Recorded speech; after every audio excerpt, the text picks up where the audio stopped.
Janet, can you try to pull my agenda up? I'm having problems to pull it up so I can type on it. Hold on a minute. Okay.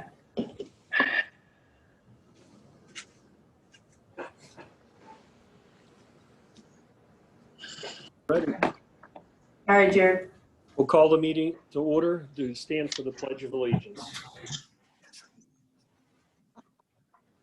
I pledge allegiance to the flag of the of the United United States States of America and to the republic for which it stands, one nation, under God, God, indivisible, with liberty and justice for all. for all.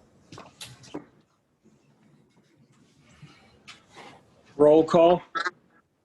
Bache, Here. Dahl, Here. Philippos, Here. Harvey, here, Kenders, Here. McLaren,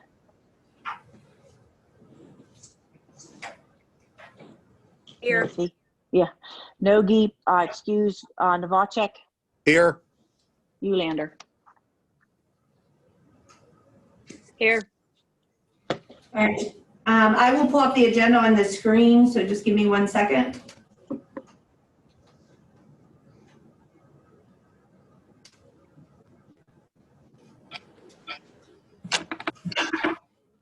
One second for me. Can everyone see that? Yes. Yes. Okay.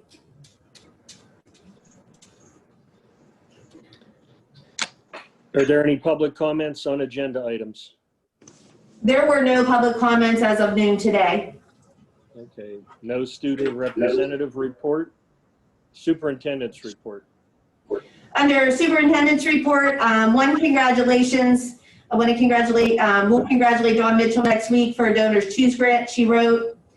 Informationally, Yough School District received the Top Workplace Award for the 7th consecutive year. They're having some kind of virtual banquet sometime in September, so I'll let the board know when that date comes around or what the date is supposed to be. Other than those two items, presentations this evening, we do have a budget performance report and construction fund report by Mr. Meyer. Thank you. At last month's board meeting, I was asked to give the board an update of how the district was going to end the 1920 school year. And I'm going to take a few minutes to go through this. I don't know if you want to bring it up. I can. Do you want me to bring it up? Yeah. I can do that. I'm going to start with the revenue end. And I will preface this by this is pre-audit.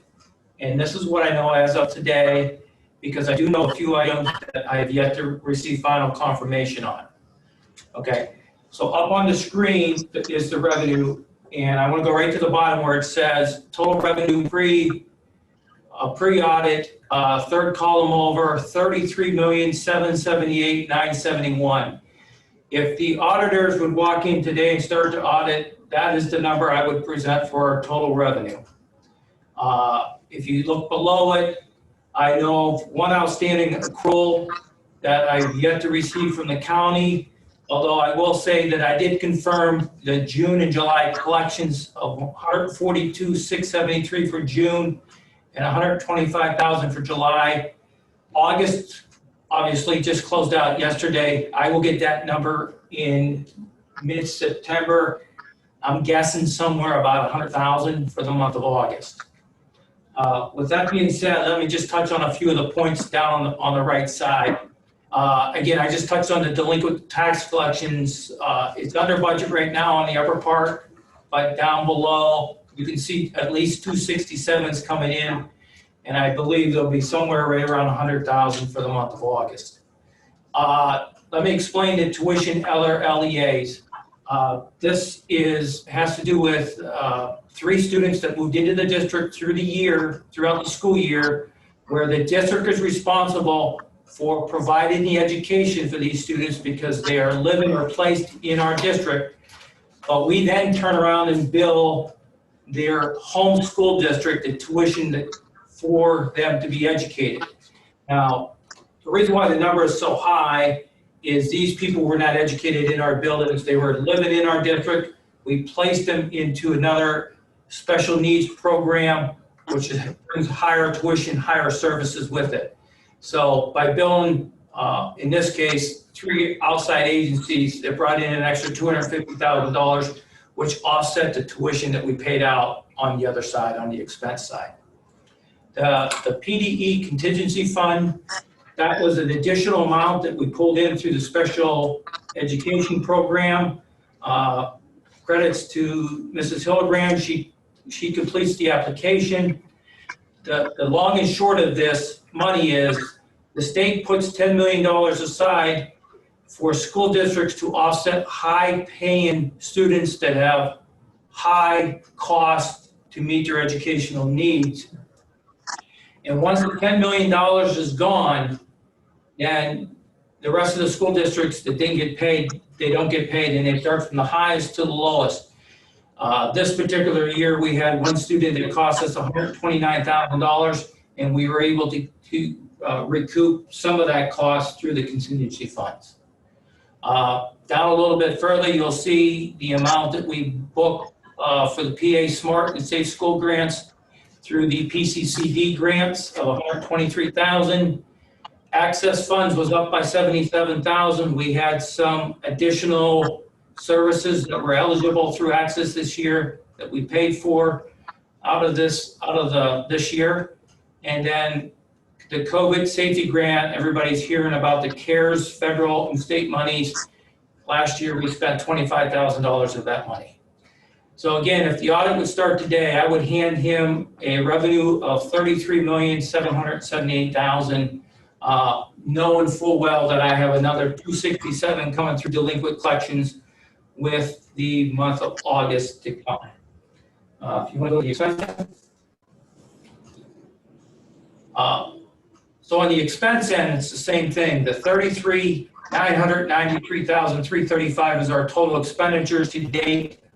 And when I put this together on Thursday, I listed the items down below that I'm still waiting to get final confirmations from, final reconciliations from, and most of them are from the IU. And I still don't have those today. I have some of them in, totaling another $47,000 of expenses. I have a credit coming back from a charter school of $23,000, but the remaining reconciliations for like speech, Clearview, detention, youth center, I have not yet to get. So as I go down on the right side, when you look at the additional cost for purchase services of $219,000, a lot of that is my doing in reclassifying some of our expenditures on how it needs to be reported to PDE this year. So it was budgeted under tuition, for example, but because of the type of services, was it physical therapy, occupational therapy, it has to be reported to the state on a different line item. So that's why it looks a little bit off. I will say our outside tuitions for the year were about $300,000 over what we budgeted. But I explained to you on the revenue side, 250 had to do with students that were placed into the school district after the school year started.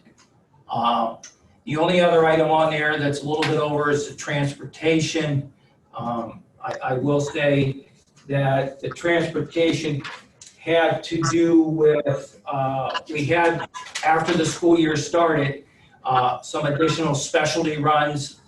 Those are students with special needs to maybe the school, for the deaf, school for the blind, Clearview, Adelphi, that needed to be added to our fleet. But more importantly, the number of bus monitors that are called out for in a student's IEP cost us an extra $30,000 just in the bus monitors for the year. So that cost was up a little bit. So if you take what was on the front page and you look what the $33,993 on the back page, I show you, as we sit here today, we're looking at a surplus of $53,000. But again, I have revenue probably around $100,000 coming in, but I have a number of outstanding reconciliations coming in. I think when it's all said and done, we should be somewhere right around $100,000 for the year. Does anybody have any questions with that? And then in addition to that, I broke down a few other items, just like tuition, for example.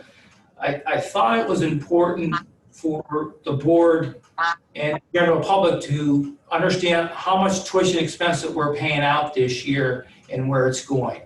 You can see the very last line, the CTC cost us $829,000 for the year. Our total charter school tuition, I think, was somewhere around $750,000 for the year. And then we have some specialty placements with students with needs, and that's what makes up the rest of the list there. And then I just got some other items that affected the bottom line. Can I say something, Jim? Sure can. The public doesn't realize that we pay for tuitions. You know what I'm saying? For outside For placements. outside places. They really have no clue. Yeah. That what we pay. And I think they need to be told that. Well, and so a Because they little think bit, it's all free. right. And it's a little bit why I wanted to They put think, this they slide think up. charter school's free too. They think charter Yes, school's free too. exactly. They need to be aware of what we pay on tuition. Sorry. I guess my point to the tuition part, for example, and to your point, Sandy, is it's not just the cost of our 5 buildings, what goes on in our 5 buildings. If a student, because of their needs, are placed somewhere, there is a cost to that. And that rolls into the full $34 million budget that we have. One of the other questions I was asked at the last meeting is how our tax collections are going. And I don't want to comment on the real estate tax collections because we only started collecting them August 1st. And I've yet to receive any tax collection reports from our tax collectors for the month of August. But at the very bottom, you can see what our earned income tax collections through Berkheimer were April, May, June, and July. And you look at the very last column on the right, our collections overall from January through July 31st are down 2.41% is all, or $23,000. As you can see by the 4-month snapshot here, our collections were not good in April and May. They started to improve in June, and they again have improved in July. So this is something I will keep the board updated on, but our earned income tax collections aren't real bad right now. And I say that because when I budgeted for earned income tax collections, when we put together the 2021 budget, we reduced that line item by about 14% for the full year. Okay, so as of right now, we haven't hit that mark. We're down a little bit less than 3% right now. But I will continue to monitor that, and I will continue to update the board on that. Any other questions? I will tell you with us, I will tell you that we are starting our audit on September 22nd. So when we meet in October, I probably will have a final number, audited number that will show up on our audit to share with you guys. But I do have some final reconciliation I'm still waiting for, and I'll wait for a final delinquent tax collection report from the county. With that, I only have 2 other things for tonight. Again, the construction funds balance is $314,000. The only thing we're really spending out of that right now is the architect fees for the prep work for the wastewater treatment plant improvement that we're going to do in the spring over at the middle school. So, and the last thing I want to bring up to the board, again, in July, state legislators passed Senate Bill 1125, which allows the school board to change the collection period for the 2021 school year for real estate tax collections. And at the meeting next week, I will present a resolution to the board to change the penalty period for our real estate taxpayers. Any other questions? No, thank you, but please be advised that your audio is cutting in and out, so you're aware. Thank you. Thank you, Mr. Myers. Under Budget and Finance, approve the board minutes. Is there any questions? Approve the treasurer's report for July. Questions? Item 3, approve the general funds for payment as listed. Is there any board questions on that? Secretary's report.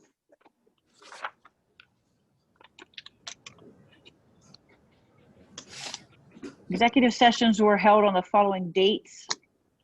Tuesday, September 1st, 2020, before, and are we meeting after or not for personal litigation? Just before, right? We can, I don't have we can anything take for the that. after off of there, and then at the regular meeting, we'll have several motions to vote on. Okay, under professional employees, acknowledge the intermittent FMLA request for employee 1309 and employee 2494 for the 2021 school year. Are there any board questions? Under classified employees, there are no voting items. Athletic activity, approve the following coaches pending a season due to COVID-19. Following coaches. Any board questions? Under district operations, motion to approve the following PSBA candidates. Any board questions? So, Mr. Philippos, on that one, the vice president, Sarah attached section 8 attachment 1, you have to choose as a board between those two candidates. So we'll just need to pick between those two going into next week's meeting. Okay. Under board reports, WIU 7, Mr. Kenders.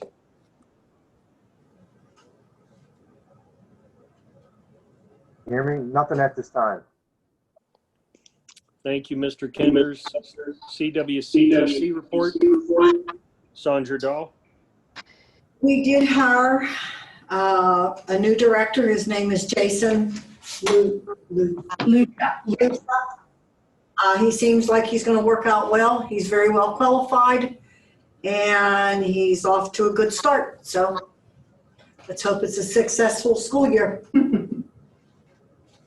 Thank you, Sandy. PSBA representative, Sue Harvey. Nothing to report right now.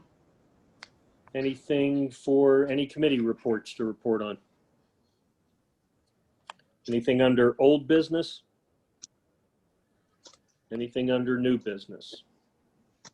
Mr. Mattis, solicitor's report. I have no report for public session, Mr. President. Thank you. Can we go back to Vote. new business? Can Janet give us an update how the beginning of the school year is started?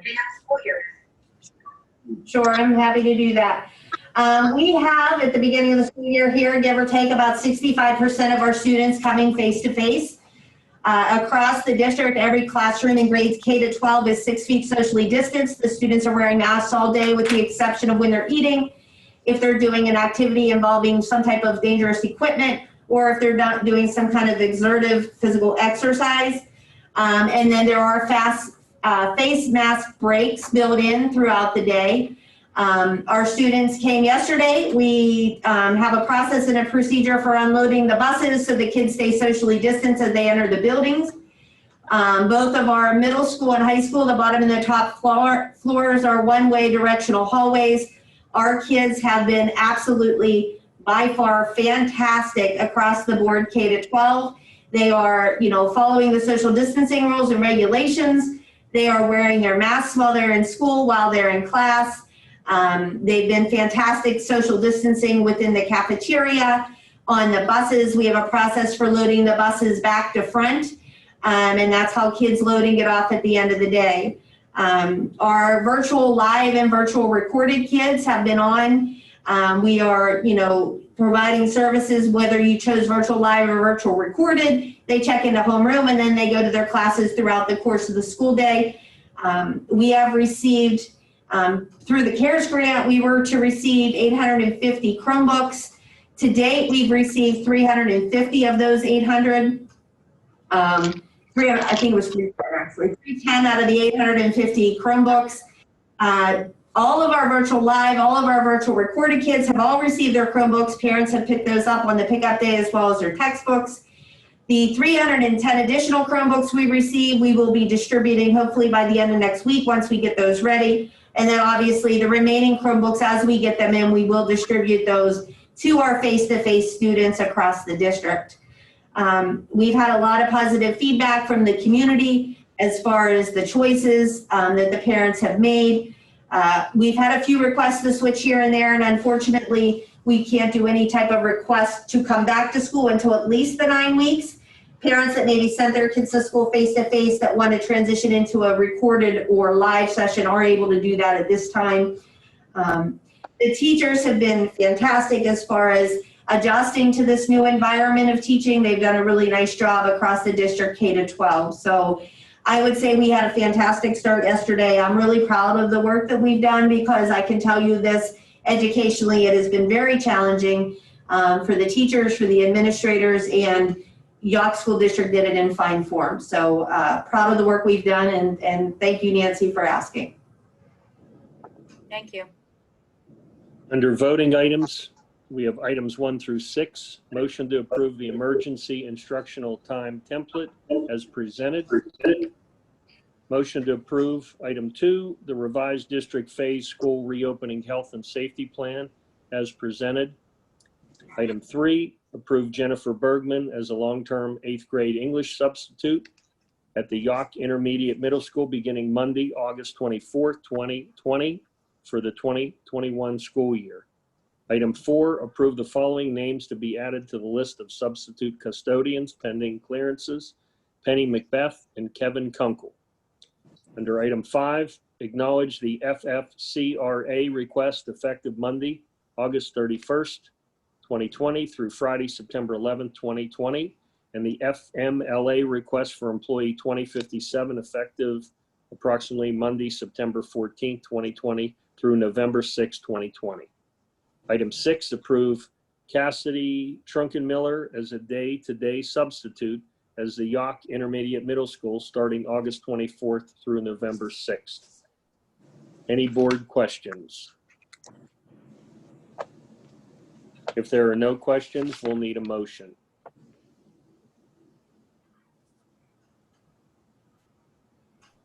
McLaren. Motion by McLaren, a second. Novacek. All in favor, aye. Aye. Aye. Opposed? Motion carries.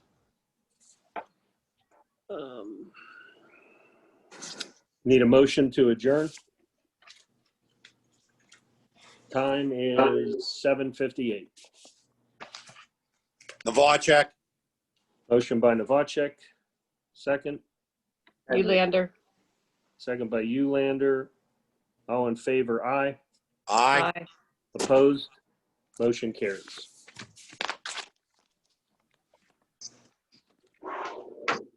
All right, I'm gonna hit end meeting. Thanks, everyone, and see you next week.